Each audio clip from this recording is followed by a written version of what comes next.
Just when Bola thought everything was over, her mother dropped the real bomb. Mama Dupe said, "Scholola stopped being your sister a long time ago. Now, Bola must uncover a secret her father hid before he died. A secret tied to Scholola's birth. A secret that has been controlling her destiny from childhood. Watch the final part to uncover the shocking truth." That night, Bola could not sleep. Every shadow in her house felt alive. Every sound felt like a whisper. She held baby Amara tightly, praying under her breath, but her mind kept replaying Mama Dupe's words. "Scholola stopped being your sister a long time ago." Those words kept ringing in her ears like a bell of doom. Bola tried to ignore it, but deep inside, she knew something dark was hiding in her family. Early the next morning, Bola sat on her bed trembling as she dialed her mother's phone number. When Mama Dupe picked up, her voice sounded weak, almost afraid. Something Bola had never heard before. "Mummy, please, what do you mean? What happened to Scholola? What are you not telling me?" Bola's voice cracked with desperation, but Mama Dupe only sighed deeply, as if carrying a burden she had kept for decades. "My daughter, there is something your father hid before he died. Something I wanted to tell you earlier, but the time wasn't right." Her mother's voice shook. "And now that Deborah has been exposed, the evil behind Scholola is waking up." Bola froze. "Mummy, are you saying Scholola knows about Deborah?" But Mama Dupe said something even more shocking. "Scholola is more dangerous than Deborah." Meanwhile, in another part of Lagos, Scholola sat in her house smiling wickedly. She remembered Bola crying on the phone the day before. "Good," she muttered. "Let her break. Let everything she loves crumble." Scholola stood before her mirror, adjusting her earrings, her reflection looking normal, but something flickered behind her eyes.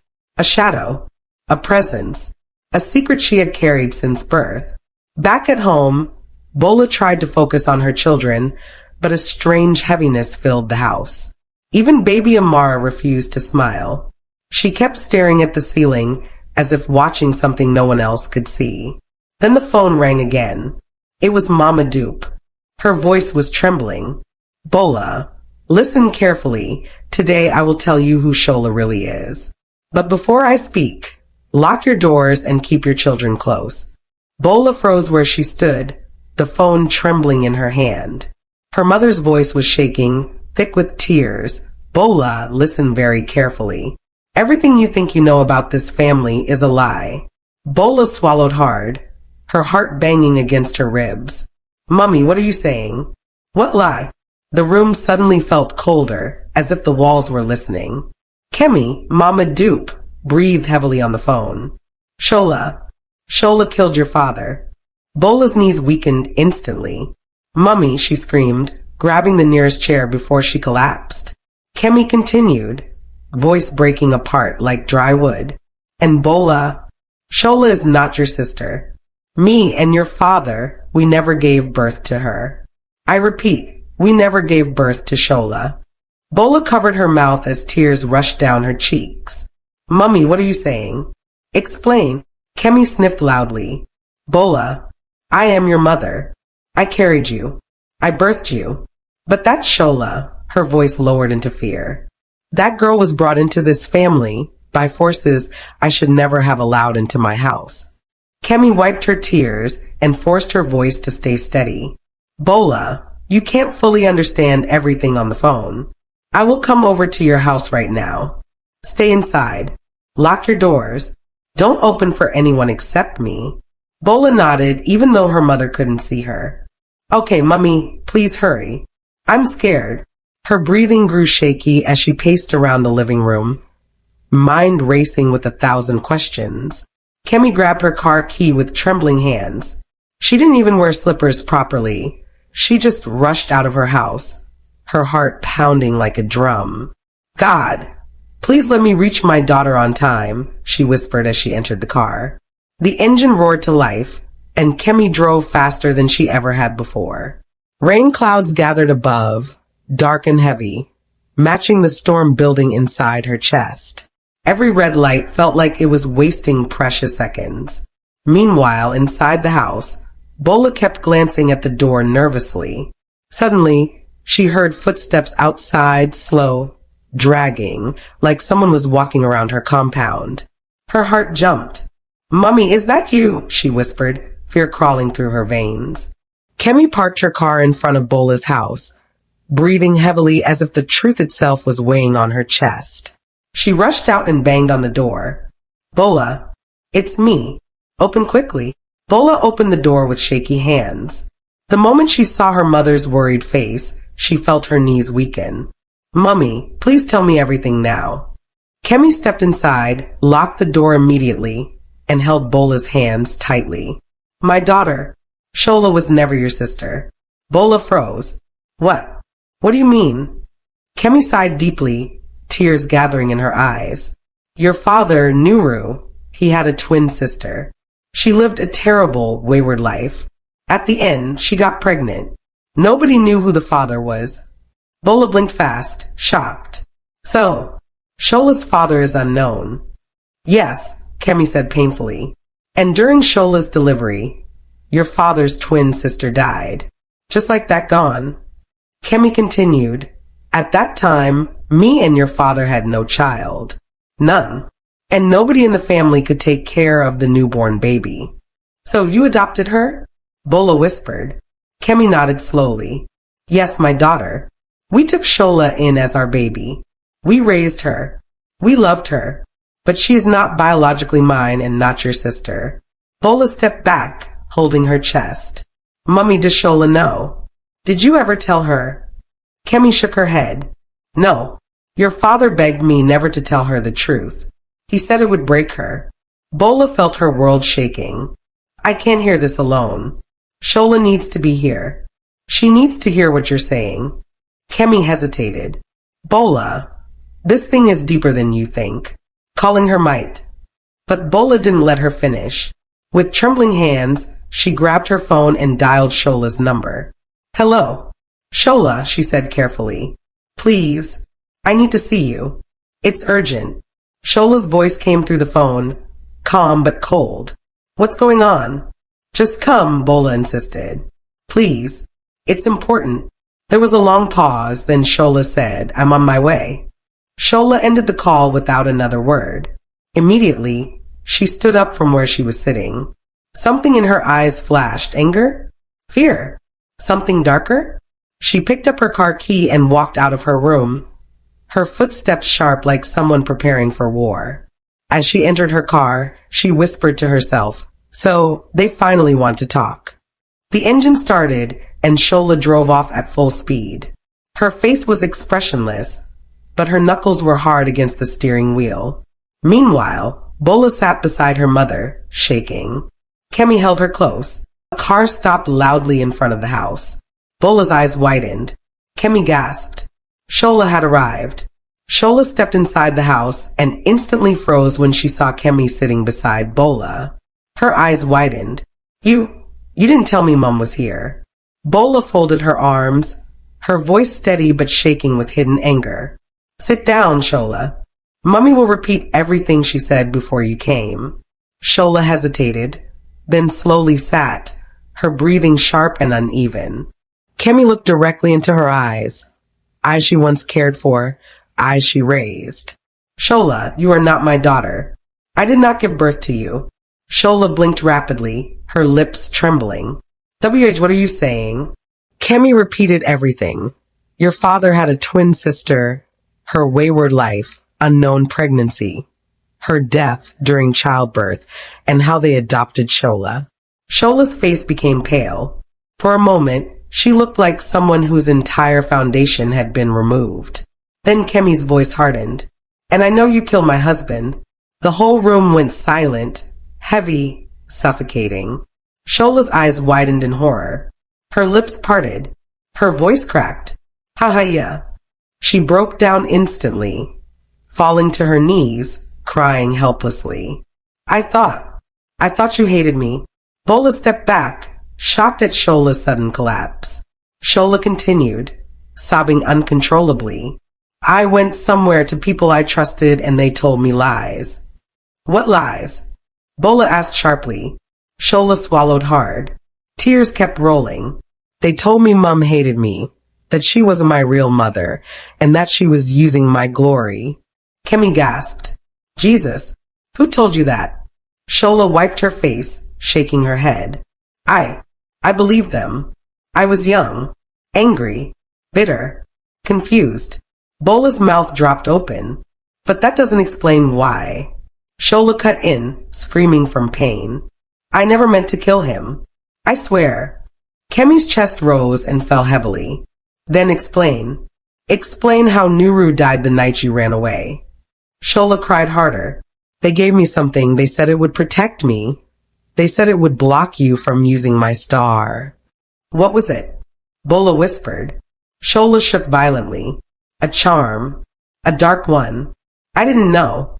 I didn't know Daddy would be the one who would touch it first. Kemi covered her mouth in shock. Shola sobbed harder.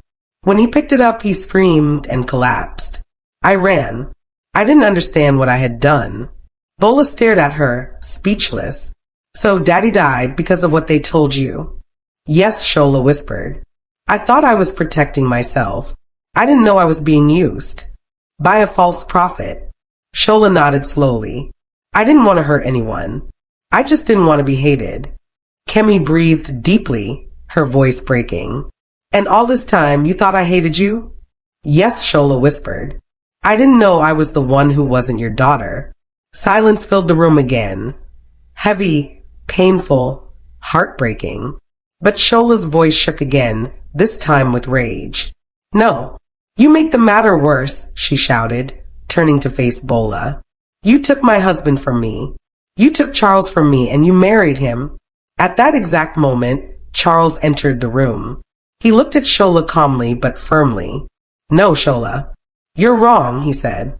I was only close to you to ask your sister out because I saw that Bola loves you. I never loved you, Shola. Shola's body trembled. Her hands shook. Her eyes filled with tears, then poured down her cheeks uncontrollably. She broke down, collapsing onto the sofa. I can't believe, she whispered between sobs.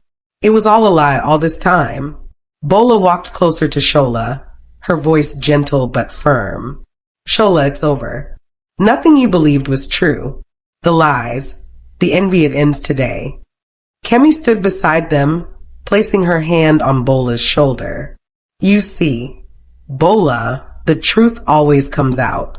Even in darkness, light finds a way. Shola buried her face in her hands. I don't even know who I am anymore, she said softly. You all lied to me, made me think I was hated, made me think I had to destroy. Charles knelt beside Shola. Shola, it's not too late. You can start over. Forgive yourself, forgive us, and let the past go. Shola shook her head slowly. I need time, she whispered. Kemi sighed, relief and sadness mixing in her expression. Bola, the truth is out. The family can begin to heal, but Shola must also face herself. Bola nodded, her eyes still wet. Yes, Mom, but today is the first step. The lies, the darkness, it ends here. Outside the house, the wind blew gently, as if carrying away the echoes of envy, jealousy, and lies. Inside, Bola, Shola, Charles, and Kemi sat together, not speaking, each lost in thought. But deep in the shadows of Shola's mind, the last remnants of darkness stirred, and the story was far from over. Shola rushed out of the house in tears, completely overwhelmed by the truth she had just heard. She wasn't thinking clearly. She didn't even remember she brought her car. She just kept running, blinded by shame, guilt, and fear. As she dashed across the road, a speeding car appeared from nowhere. Before anyone could scream her name, bam! The car collided with Shola with terrifying force. The driver didn't stop. He sped away into the night as if nothing happened. Bola screamed. Shola! Charles and Kemi ran outside instantly. Shola lay motionless on the ground, blood trickling from her forehead. Within minutes, they rushed her to the hospital. The doctors worked frantically, but their faces showed fear. After hours of trying, the doctor approached me with a heavy heart. "We are not sure if Scholola will survive this," he said quietly. The impact was too much. Bola entered the hospital room first. Scholola lay weakly on the bed, breathing with difficulty, her eyes half open. Scholola looked at her sister, tears forming slowly. "Bola," she whispered, "forgive me." Her voice was faint but full of decades of pain. "I have done a lot of harm to you. I tried to kill you, destroy your home. But your prayers, your constant prayers, stopped me." Bola broke down, crying by her bedside. Scholola continued, struggling for breath. "I allowed envy and jealousy to consume me. I let bitterness lead me into darkness." Her body trembled slightly. She turned slowly to face Kemi. "Mama," Scholola whispered, "I'm sorry for causing you pain. But thank you for taking care of me, even when I didn't deserve it." Kemi placed her hand over Scholola's and wept silently. "I forgive you, my child," Kemi whispered. Scholola coughed weakly, then said something that made Bola's heart stop. "Please, take Amara for deliverance. She has been initiated into witchcraft." I gave her the mark." Bola gasped, covering her mouth in shock. And before anyone could speak again, Scholola's eyes slowly closed. Her breathing faded. Her hand slipped from Bola's grip. Scholola gave up the ghost. The room fell silent, cold, heavy. A tragic end to a life twisted by jealousy. A life that could have been different. Scholola was buried, and the entire family felt the weight of everything that had happened. Bola, Charles, Kemi, and even Baby Amara carried heavy hearts, but relief began to settle over them. Bola went to their pastor, and together they prayed for the whole family. A powerful deliverance was performed, breaking every spell and cutting every tie of witchcraft. Baby Amara was set free. No more demons, no more darkness could touch her. The pastor lifted his hands and said, "Affliction will never rise against this family again. Always watch, always pray, and stay away from envy and jealousy. Nothing good comes from it. When you let bitterness consume you, you are doing the devil's work. Protect your heart, protect your family, and trust God." And to all my viewers, another shocking story drops tomorrow by 5 p.m. Don't miss it.